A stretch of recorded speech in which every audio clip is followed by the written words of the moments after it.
পদত্যাগ করেছেন শিক্ষামন্ত্রী এহসানুল হক মিলন।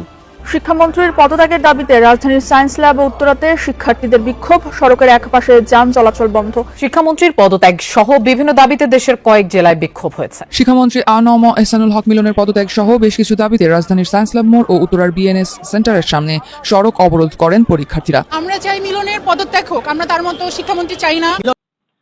সম্মানিত দর্শক, শিক্ষামন্ত্রী মিলনের বক্তব্যকে কেন্দ্র করে রাজপথ উত্তপ্ত সৃষ্টি করতে শিক্ষার্থীরা এবার সরাসরি শিক্ষামন্ত্রী পদত্যাগ দাবি করে সচিবালয় ঘেরাও করল। শিক্ষার্থীদের দাবি একটাই, শিক্ষামন্ত্রী মিলনের পদত্যাগ চাই। শিক্ষামন্ত্রী মিলনের 24 ঘন্টার ভিতরে পদত্যাগ করতে হবে। শিক্ষামন্ত্রী তার এই বক্তব্যের জন্য খুব দ্রুতই পদত্যাগ করতে হবে এবং সংসদ ও শিক্ষামন্ত্রী পদত্যাগের জামাত এনসিপি জোট হয়েছে। শিক্ষার্থীদের সাথে এবার আর রক্ষা নেই। শিক্ষামন্ত্রী মিলনের ঠিক শেখ হাসিনার মতোই হতে যাচ্ছে। শিক্ষামন্ত্রী মিলনের পরিস্থিতি ভিডিও আমরা বিস্তারিত দেখে আসি।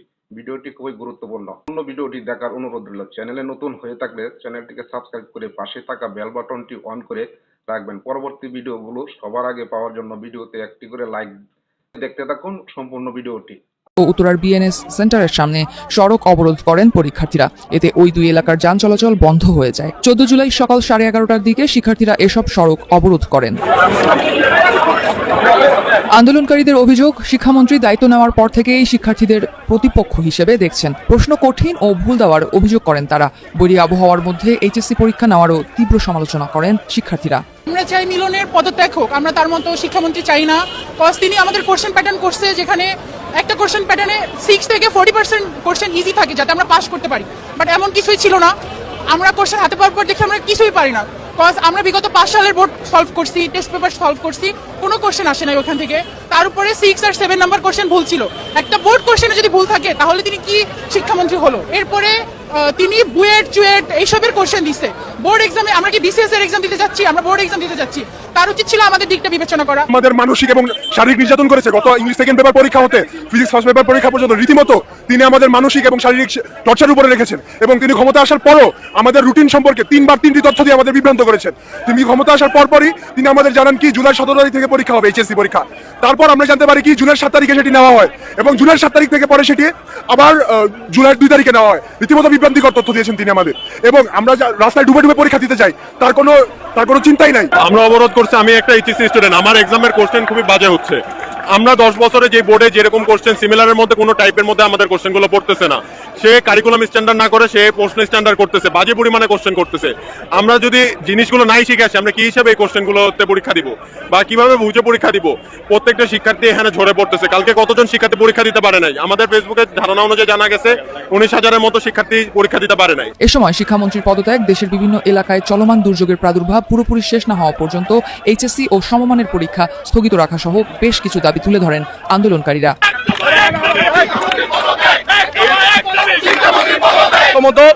যতদিন বৈরী আবহাওয়া বিরাজ করবে ততদিনের জন্য এইচএসসি পরীক্ষা স্থগিত করতে হবে। দ্বিতীয় দাবি হচ্ছে, গতকালকে ফিজিক্স এবং অ্যাকাউন্টিং এর মতো 2টা গুরুত্বপূর্ণ পরীক্ষা অনুষ্ঠিত হয়েছে। অনেকেই এই গুরুত্বপূর্ণ পরীক্ষা অ্যাটেন্ড করতে পারেনি। যারা অনুপস্থিত ছিল তাদেরকে রি এক্সাম দেওয়ার সুযোগ করে দিতে হবে। তৃতীয়ত, যারা এক্সামে উপস্থিত হয়েছে তাদেরও অনেকে সঠিকভাবে পরীক্ষাটা দিতে পারেনি, অনেক বাজে পরীক্ষা হয়েছে, তাদেরকে এমসিকিউ এবং সিকিউ মিলিয়ে পাস দিতে হবে। আর যদি সেটা দেওয়া না হয় তাহলে তাদেরকে আবার রি এক্সাম দিতে হবে। এদিকে আন্দোলনরত শিক্ষার্থীদের সঙ্গে কথা বলেন ছাত্রদলের সাধারণ সম্পাদক নাসির উদ্দিন নাসির। তিনি শিক্ষার্থীদের সরকারের সঙ্গে আলোচনা করার জন্য আহ্বান জানান। বন্যার কারণে যে বিভিন্ন অঞ্চলে বৃষ্টিপাত হচ্ছে, বন্যা হচ্ছে, সেটার জন্য আপাতত সাময়িক সময়ের জন্য পরীক্ষা স্থগিত। সেটা তো গতকাল বাংলাদেশ জাতীয়তাবাদী ছাত্র দলের পক্ষ থেকেই করা হয়েছে। সুতরাং এটা তো একই দাবি, এই দাবির বিষয়টা আর কোনো আমাদের মতভেদ নাই।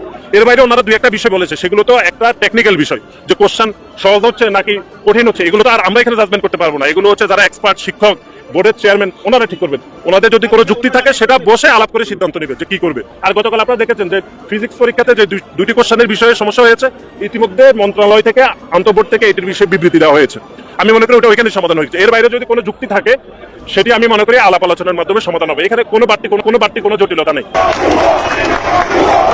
এছাড়া চট্টগ্রামে শিক্ষামন্ত্রীর পদত্যাগ সহ 3 দফা দাবিতে শিক্ষা বোর্ডের সামনে সড়ক অবরোধ করে বিক্ষোভ করেছে বিভিন্ন কলেজের শিক্ষার্থীরা। আজকে দেখেন 2টা খবর। একটা হচ্ছে শিক্ষামন্ত্রী মিলনের পদত্যাগের দাবিতে শিক্ষার্থীরা মিছিল করছে রাজপথে, ঢাকার বিভিন্ন অঞ্চলে, এমনকি ঢাকার বাইরে। বিষয়টা কি? বিষয়টা হচ্ছে যে এই বৃষ্টি জলবদ্ধতার মধ্যে তাদের পরীক্ষা পেছানোর দাবি, সেই দাবি না মানায় তারা বিক্ষোভ করছে। ঠিক পাশাপাশি শিক্ষার্থী আর এক গ্রুপ শিক্ষার্থীদের কাছে প্রধানমন্ত্রী গেছে, সেখানে তাদেরকে উৎসাহিত করছেন। ঢাকা বিশ্ববিদ্যালয় দ্বিতীয়বারের মতন, এই অল্প সময়ের মধ্যে তিনি দ্বিতীয়বারের মতন গেলেন এবং বলছেন যে মেধাবী উদ্যোগ পদে 5 কোটি টাকা পর্যন্ত তিনি সহযোগিতা করবেন। আইসিটি বিভাগ থেকে স্টার্ট আপের জন্য 5 লাখ থেকে 5 কোটি টাকা পর্যন্ত পাওয়া যাবে। বলছেন মেধাবী উদ্যোক্তাদের সহযোগিতা করতে সরকার প্রস্তুত। মঙ্গলবার সকালে ঢাকা বিশ্ববিদ্যালয়ের নবাব আলী চৌধুরী সিনেট ভবনে তারুণ্য স্টার্ট আপ ও সম্ভাবনা বাংলাদেশ শীর্ষক এক অনুষ্ঠানে তিনি এসব কথা বলেন। তো সেখানে শিক্ষার্থীদেরকে তিনি উৎসাহিত করছেন। এটা ভালো উদ্যোগের পাশাপাশি যখন অন্য দল শিক্ষার্থী সরকারের শিক্ষামন্ত্রী এহসানুল হক মিলনের দাবিতে রাজপথে মিছিল করছেন এবং বিভিন্ন প্রান্তে। আজকে এখানে যে খবর দেখা যাচ্ছে যে Dhaka city college, Dhaka ideal college, সরকারি Bangla college, Siddheshwari girls college, Lalmati school and college, বিভিন্ন জায়গায় উত্তরা থেকে শুরু করে ধানমন্ডি সায়েন্স ল্যাবরেটরি নানান জায়গায় এই বিক্ষোভ চলছে। টানা বৃষ্টি এবং জলবদ্ধতার মধ্যে সোমবার এইচএসসি পরীক্ষা নেওয়ার প্রতিবাদে এহসানুল হক মিলনের পদত্যাগ দাবি করেছেন একদল শিক্ষার্থী। এই দাবিতে বিভিন্ন কলেজের শিক্ষার্থীরা রাজধানীর সায়েন্স ল্যাব মোড় থেকে 1 ঘন্টা অবরোধ করেন। পরে তারা টিএসসি হয়ে ঢাকা বিশ্ববিদ্যালয়ের দিকে যান। একই দাবিতে বগুড়াতেও বিক্ষোভ এবং সমাবেশ করেছেন শিক্ষার্থীরা। এই যে একদিকে প্রধানমন্ত্রী দেখেন ঢাকা বিশ্ববিদ্যালয়ের শিক্ষার্থী মেধাবীদেরকে উৎসাহিত করছেন এবং নির্বাচনের সময়ও কিন্তু চট্টগ্রামেও তিনি এরকম শিক্ষার্থীদের সঙ্গে মিট করবেন। তারপরে এটা কি হলো, এটা যেই রাজপথে যে শিক্ষার্থীরা আজকে নামলো, এটা কি দরকার ছিল? জলবদ্ধতা এবং বৃষ্টির যে দুর্যোগ গেল কয়েকদিন, এটা কি খুব যৌক্তিক ছিল না? এটার জন্য কি পরীক্ষা পিছিয়ে দিলে মহাভারত অসুবিধা হতো? এইটু কেন বোঝার বিবেচনা করার মানে ক্ষমতা শিক্ষা মন্ত্রণালয় বা শিক্ষা কর্তৃপক্ষ তাদের হইল না? এরকম তো হয়, দুর্যোগ দুর্বিপাকে ধর্মঘট হরতাল নানা কারণে পরীক্ষা পিছিয়ে যায়। কারণ স্বাভাবিক পরিবেশ তো নয়, যেইভাবে রাস্তাঘাটে ভয়ঙ্কর একটা পরিস্থিতি। ঘরে না হয় ঢাকায় পানি ঢুকে নেই, কিন্তু কোনো কোনো জায়গায় চট্টগ্রামে ঘর বাড়ির মধ্যে তো পানি ঢুকে গেছে। ঘর বাড়িতে পানি যদি নাও ঢুকে, রাস্তাঘাটের যে পরিবেশ, এটা কি কোনো স্বাভাবিক পরিবেশ? এই পরিবেশে কি মানে স্বাভাবিকভাবে পরীক্ষা মানে মানে দেওয়ার জন্য যে প্রস্তুতি, সেই প্রস্তুতি কি থাকে না?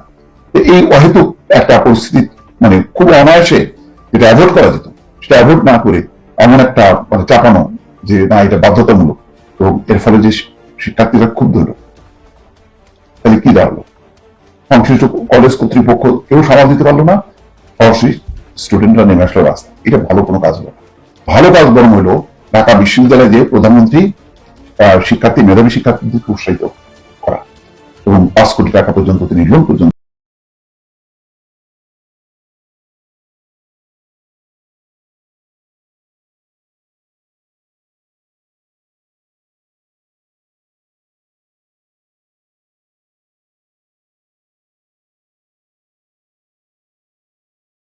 সম্মানিত দর্শক, আশা করি সকলে ভিডিওটি দেখলেন। ভিডিওটি দেখার পরে যদি সবার ভালো লাগে কমেন্টে লিখে জানাবেন। দেখা হচ্ছে পরবর্তী ভিডিওতে। ভালো থাকবেন, সুস্থ থাকবেন। আসসালামু আলাইকুম।